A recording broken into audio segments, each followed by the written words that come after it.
Hello everyone, I'm Charlotte Jones. We're going live with an emergency broadcast. Trump has just declared war on Iran. Moments ago, 10 B-2 bombers launched a surprise strike on key Iranian targets. Crucially, this declaration of war was made without congressional approval, a rare and controversial move that has only happened twice before in U.S. history. In response, Iran has announced it will retaliate against all NATO bases in the Middle East starting tonight. This marks the beginning of a potentially global conflict. Now, we go to John Roberts for more on this developing story. Good evening. We interrupt our regular programming with breaking news that could reshape global security for decades to come. Trump orders military strikes on Iran. First shots of a new war. Former U.S. President Donald Trump, currently campaigning for re-election, has authorized a large-scale airstrike against Iran, targeting nuclear and military facilities in the regions of Natanz, Esfahan, and near the Bushehr nuclear plant. The Pentagon confirmed the strikes were executed by a joint force of F-22 fighters and Tomahawk missiles launched from U.S. Navy vessels in the Gulf. In a televised address, Trump said, "Iran's regime has crossed every line. They have enriched uranium with clear intent to build a nuclear weapon. Tonight, we act to stop the unthinkable before it becomes inevitable." He referred to intelligence reports and Iran's lack of cooperation with international inspectors as justification. Iran's response: total war has begun. Within hours, Iran's Revolutionary Guard issued a nationwide military alert and declared war on what it called the Zionist American Coalition. In a chilling statement, Iran's Ministry of Defense said, "We will strike every U.S. military base in the region. Any aircraft or naval vessel transporting weapons to Israel will be destroyed without hesitation." Iran also reportedly launched over a dozen ballistic missiles toward American bases in Iraq and Kuwait. Air raid sirens were heard in Tel Aviv, Baghdad, and Riyadh.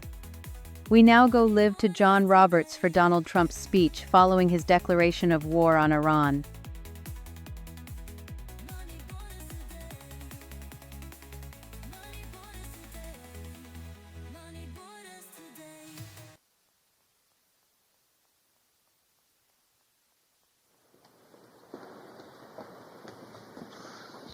Thank you very much. A short time ago, the U.S. military carried out massive precision strikes on the three key nuclear facilities in the Iranian regime: Fordow, Natanz, and Esfahan. Everybody heard those names for years as they built this horribly destructive enterprise. Our objective was the destruction of Iran's nuclear enrichment capacity and a stop to the nuclear threat posed by the world's #1 state sponsor of terror.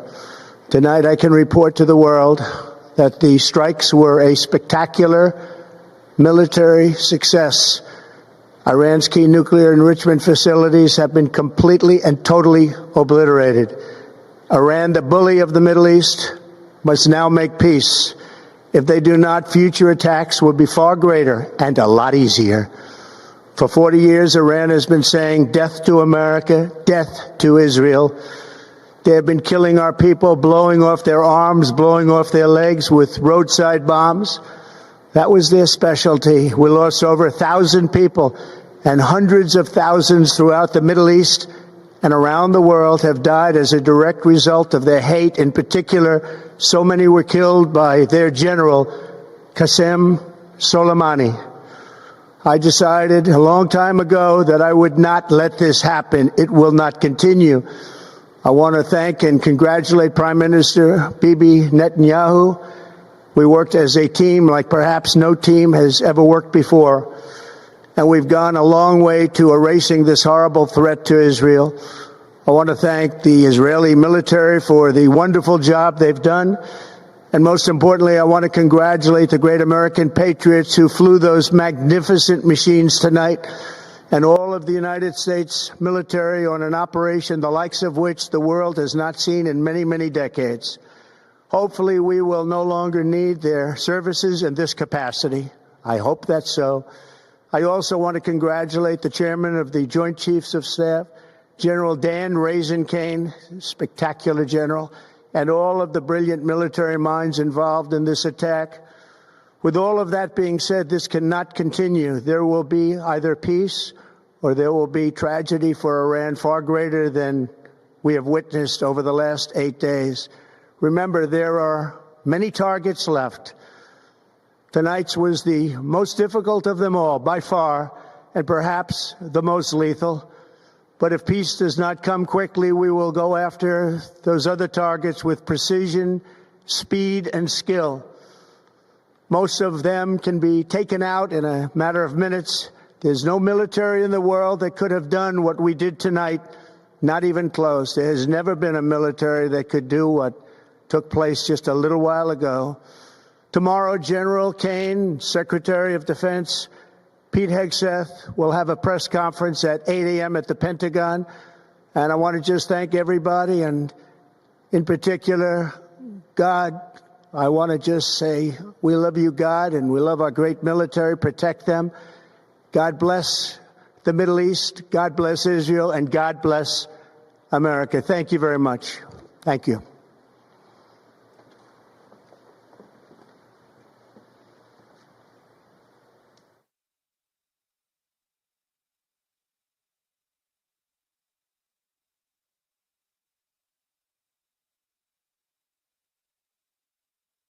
Thank you, Robert. Make sure to subscribe. We'll keep reporting the events unfolding in real time in this turbulent world.